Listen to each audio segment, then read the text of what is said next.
Voilà, c'est bon, je suis connectée. Je suis en la présence du guide Merlin, qui est un guide qui a plein d'humour et qui tourne beaucoup les choses en dérision. Et c'est lui qui va s'adresser à nous directement. Soyez les bienvenus, vous tous qui êtes là aujourd'hui pour entendre un message qui vient, on ne sait pas d'où, mais on sait où il va aller. Ce qu'il va devenir est une toute autre histoire. Dans tous les cas, soyez les bienvenus, car ce moment est important pour vous et la thématique du jour, la joie, est plus qu'importante dans ce monde qui est de plus en plus triste. En plus, vous êtes dans la saison la plus triste de l'année, en tout cas en apparence, celle où les arbres se défont de tout ce qu'ils ont, de toutes leurs feuilles, de tout ce qui les paraît. Il en est de même pour vous. Cette saison est une saison idéale pour vous débarrasser de tout ce qui n'a plus lieu d'être. Lorsque vous vous débarrassez de ce qui n'a plus lieu d'être, eh bien, vous enlevez toutes ces choses qui sont devenues mortes, obsolètes, qui n'ont plus lieu d'être, et vous allez pouvoir, lorsque la saison nouvelle sera venue, vous pourrez à votre tour vous parer de nouveau de vos plus beaux atours. La joie fait partie de ces atours. La saison donc actuellement est une saison qui invite à la tristesse. Il y a d'ailleurs ce sentiment de syndrome automnal dépressif que vous appelez aussi le SAD, avec ce jeu de mots par rapport à l'anglais de sad, triste, mais qui correspond à quelque chose de très positif de notre point de vue. Lorsque l'automne arrive, l'hiver arrive, que tout se dépouille, voyez-le comme une saison qui est importante pour vous, une saison qui va vous permettre d'élaguer des choses, de vous libérer de certaines choses dont vous n'avez plus besoin. Si vous observez la nature, vous allez voir que les arbres, non seulement eux-mêmes, d'eux-mêmes, se débarrassent de leurs feuilles, mais également que tous les jardiniers commencent à couper, ou ont fini de couper, en tout cas c'est la période pour le faire, coupent les arbres, ils élaguent, ils enlèvent tout ce qui a donné le meilleur de l'arbre. À un moment donné, vous avez besoin de vous libérer lorsque vous avez donné le meilleur de vous-même, même si vous considérez que vous n'avez pas donné le meilleur de vous-même, mais vous avez besoin d'élaguer. Vous avez besoin d'enlever toutes ces choses qui n'ont plus lieu d'être, qui ne sont plus d'actualité. L'être humain fonctionne comme la nature, avec des cycles. Vous l'oubliez parfois et pourtant tout dans votre calendrier vous rappelle en permanence qu'il y a des cycles. Tout dans la nature vous rappelle en permanence qu'il y a des cycles. Vous vivez selon des cycles. Et ce cycle d'automne est le meilleur moment pour vous libérer de ce qui n'a plus lieu d'être.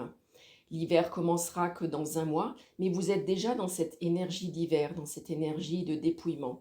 La joie ne peut venir que lorsque vous avez élagué tout ce qui empêche d'être dans la joie. La joie, c'est tout simplement être connecté à votre partie la plus vivante. Beaucoup de personnes pensent que pour être en joie, il faut faire quelque chose de particulier. Il faut des loisirs, il faut un amoureux, il faut une maison, il faut avoir un certain montant sur son compte en banque. Beaucoup croient que la joie vient de choses qui viennent de l'extérieur, alors que la joie vient toujours de l'intérieur.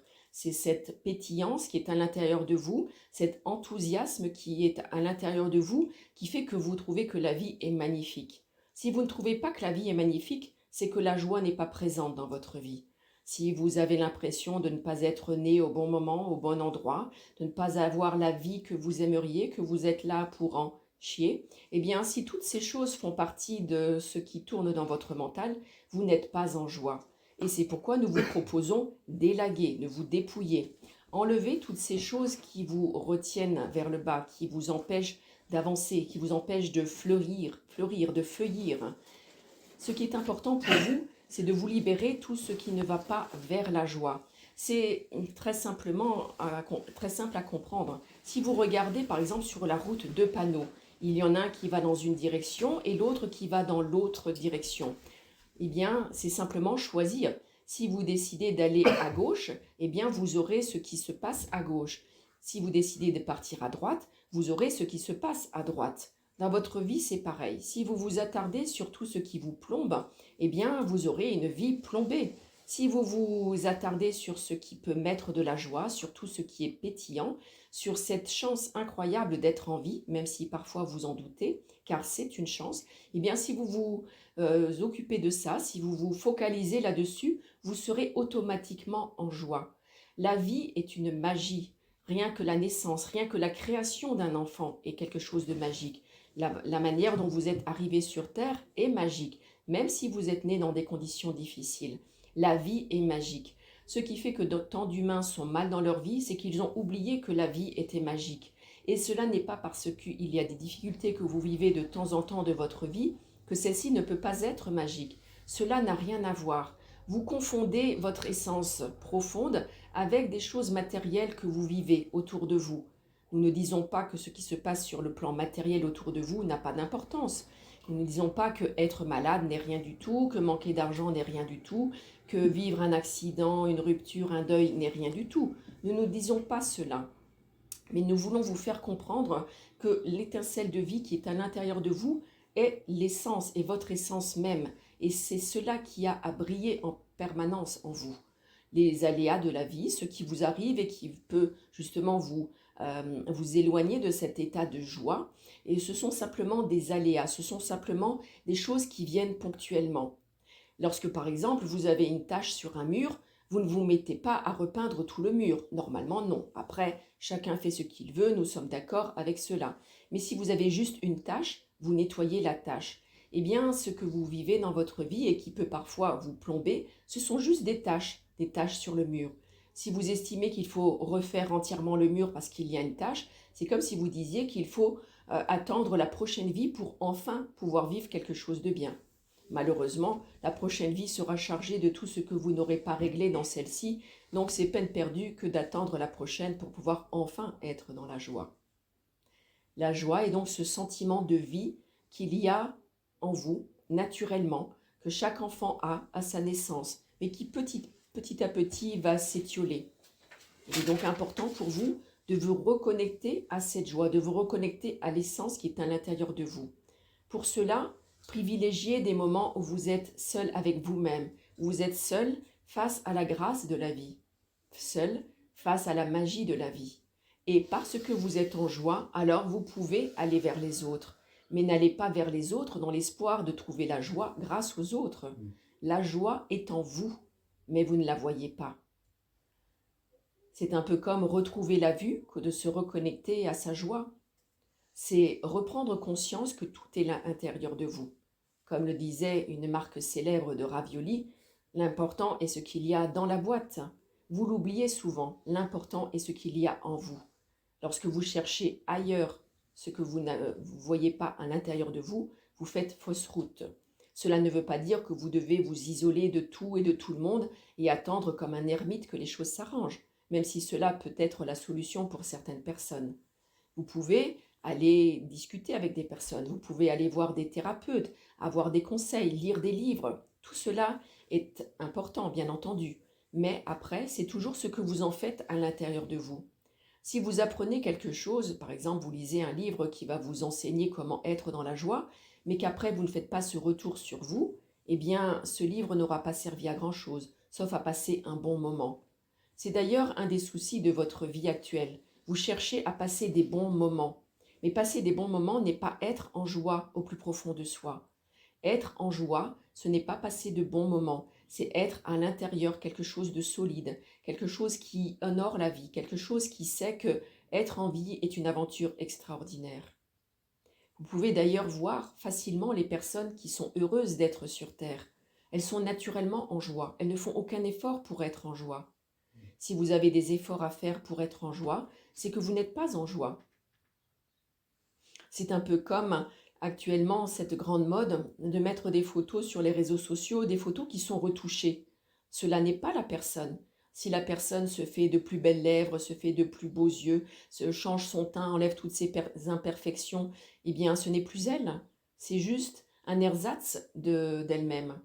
Si vous aussi vous cherchez des ersatz de joie, eh bien vous n'êtes pas dans la joie. Prenez vraiment conscience de cela. Et nous vous invitons là tout de suite à simplement rentrer au plus profond de vous et de regarder comment est la flamme à l'intérieur. Si vous avez une toute petite flamme vacillante, c'est qu'il n'y a pas beaucoup de joie en vous. Si au contraire, vous voyez une grande flamme, voire même un grand feu, c'est que vous êtes là dans la pétillance de la vie et que vous n'avez qu'une envie, c'est plonger dans la vie et savourer tout ce qu'elle a à vous proposer. Si vous avez une vie casanière, eh bien, vous n'êtes certainement pas en joie.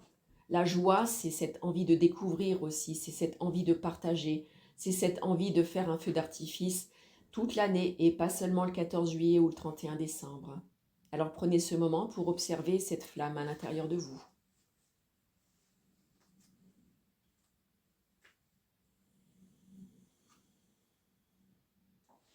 Vous l'aurez bien compris, la joie est quelque chose de très facile et déjà à l'intérieur de vous. Pas besoin d'aller l'acheter au supermarché ou sur Amazon, vous l'avez déjà en vous. La joie est en vous. Si vous ne la voyez pas, faites une petite introspection, reconnectez-vous au moment où elle a arrêté de briller en vous. Vous avez tous été en joie à un moment donné de votre vie. Pour certains, cela va et vient. Pour d'autres, eh bien, cela a été à un moment donné et puis cela a complètement disparu. Mais reconnectez-vous à ce dernier moment de joie que vous avez. Et comme dit, si vous n'arrivez même pas à revoir le plus ancien souvenir où vous avez pu être en joie, revoyez simplement le moment de votre conception, le moment où ces deux cellules se sont mises ensemble et ont créé cet être et où votre âme a décidé de s'incarner ici, là, maintenant, dans cet instant, dans ses parents, dans cette vie-là, dans ce pays, dans cette culture. Tout cela a été choisi par votre âme pour pouvoir y vivre les challenges qu'elle a envie de vivre. Ne vivez pas votre vie de défi comme quelque chose de difficile, comme un sacerdoce ou comme une punition. Il n'y a pas de punition. Les religions vous parlent parfois de punition, que vous êtes des pêcheurs. Eh bien, prenez plutôt le pêcheur qui part avec sa canne à pêche et qui va chercher le poisson qui va pouvoir le nourrir. Ne partez pas dans l'esprit que vous êtes des pêcheurs, dans le sens que vous avez commis des péchés et que vous êtes vil dès votre premier souffle. Au contraire, allez vous reconnecter à cette magie de la vie, à cette incarnation que vous êtes en train de vivre avec le costume que vous avez choisi aujourd'hui et qui correspond à ce que vous avez à vivre de mieux. La vie, c'est cela, la joie, c'est cela. Accepter que les choses sont comme elles sont et les embellir. Un peu comme lorsque vous prenez un terrain, un jardin, vous avez d'abord juste la terre, mais vous avez tout le terreau pour y semer ce que vous avez envie d'y semer. Donc soyez de bons jardiniers et accueillez la joie dans votre vie. Nous vous remercions pour ce moment passé en votre compagnie. Merci.